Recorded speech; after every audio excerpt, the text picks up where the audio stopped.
In the ever-changing landscape of the competitive Pokemon TCG, there have been countless powerful decks, most of which win by dealing damage and taking prize cards.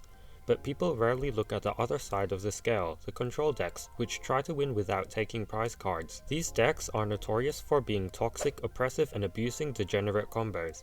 And today, we're going to talk about one of the most powerful, consistent control decks to ever exist. A deck with 7 cards which would be banned, a deck that managed to cause a rule change. This is the story of Jirachi Amulet Handlock. Let's go back to the beginning. It was September of 2019, and Altar Genesis had just been released in Japan. This expansion featured new Pokemon such as ADP, which would go on to dominate standard format, but today we're going to focus on a trainer card, an innocent little tool card called Island Challenge Amulet. This card reduces the HP of the Pokemon GX or EX it is attached to by 100 hit points, but your opponent takes one less prize card when knocking it out. On the surface, this card seems to be fairly balanced. Sacrificing 100 HP to save a prize card isn't a terrible effect, especially since most decks were playing Pokemon GX already. However, when Japanese players received this card, they actually started looking at expanded format for Pokemon EX, and that's when they found Jirachi-EX. Jirachi-EX used to be a fairly popular support Pokemon back in the day, grabbing a supporter card out of your deck, but it also has 90 HP, which is the least HP that any Pokemon EX has. So what would happen if you attached an Island Challenge Amulet to it? Well, it would effectively have negative 10 HP, which is less than 0, so it would be knocked out. And since you knocked it out yourself, rather than your opponent knocking it out, your opponent would have to take 2 prize cards. Now hold on, why do we want our opponent to take prize cards? Let me quickly explain the concept of hand control. Hand control or hand lock refers to limiting the amount of usable cards in your opponent's hand to as few as possible. It's one of the most effective forms of control, since if your opponent doesn't have playable cards, then they can't really play the game. And if you somehow do this really early in the game, such as your first turn in this case, your opponent will only have one Pokemon in play, which you can easily knock out for victory later. And they can't play more Pokemon down either, since they don't have any usable cards in hand. Unfortunately, in a game like Pokemon, the game designers are pretty smart. They intentionally made it super difficult to reduce your opponent's hand size early in the game, because that's when both players are most vulnerable. For evidence, take a look at N. N makes both players shuffle their hands into their deck and draw a card for each of their remaining prize cards. Since both players start with 6 prize cards, N can't really disrupt your opponent unless they have just 1 or 2 prize cards left. So we'll use Jirachi plus Amulet twice to make our opponent take 4 prize cards, then use N to reduce their hand to just 2 cards, but let's take it even further. Mismagius Mysterious Message can make it knock itself out, allowing you to refill your hand to 7 cards, and we can use Dusk Stone in order to get Mismagius on turn 1, so now we have a way to make our opponent take 5 prize cards. Now let me make something clear, we will always need to go first, because if our opponent goes first then they'll have a chance to play cards, which goes against the point of this deck. But if we go first, how do we play a supporter card like N? Well, since the time period we're referring to is before Sword and Shield, players were actually allowed to play a supporter card on their first turn, even if they went first. And speaking of supporter cards, we can also use LT.Surge's strategy. This card allows us to play 3 supporters, including itself, as long as we have more prize cards than our opponent.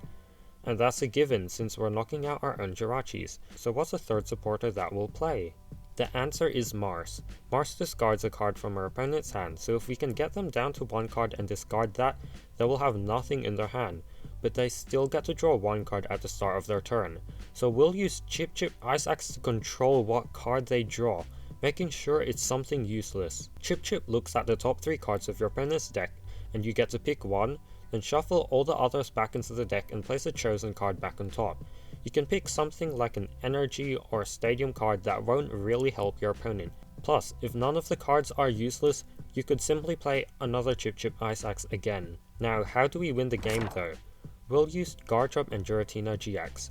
GG and can send one of our opponent's Pokemon straight to the discard pile, which is perfect for discarding their active Pokemon. But since we went first, we can't use it on our first turn. And that's the whole point of this deck. By going first and locking our opponent's hand, we ensure they would never get a second Pokemon into play. And then, on our next turn, we would win with GG end, since our opponent has no Pokemon remaining.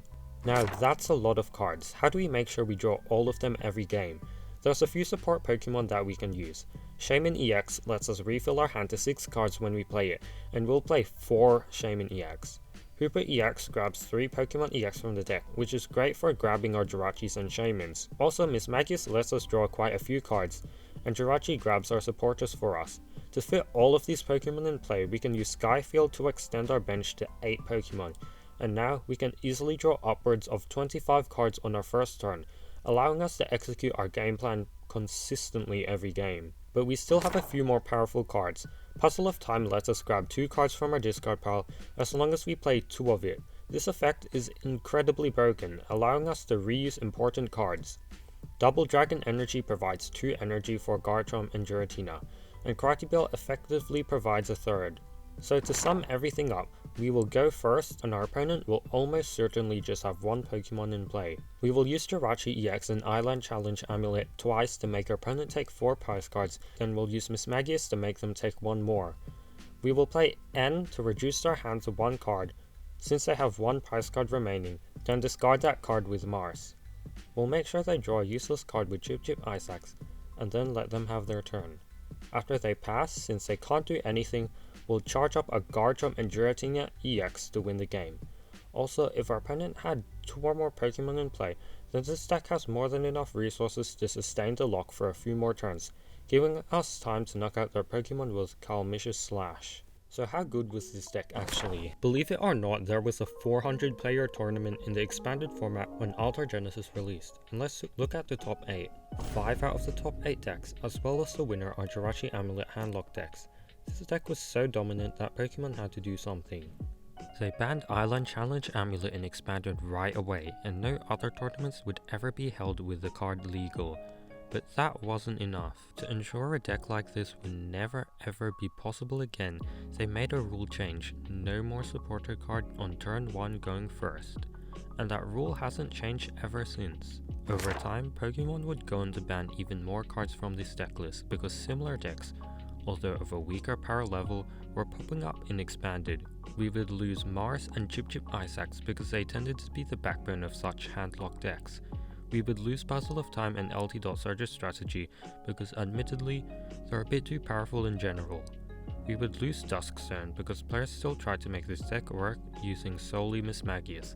And finally, Shaymin-EX would be banned, greatly reducing any possibility of an insane turn 1 combo in general. And that brings us to the end of this story. Amulet Lock was truly a disgusting once-in-a-lifetime combination of multiple overpowered toxic cards that somehow were all legal at the same time. I do not think we'll ever get a lock deck as strong as this ever again, because most of the juicy cards have been banned, as well as the turn 1 supporter rule change. But who knows, new cards come out every 2 months, and there's always a minuscule chance that a proper handlock deck will become legal. If you enjoy these history of the game style videos, please tell me so in the comments. That's all from me, please subscribe and I'll catch you in the next one.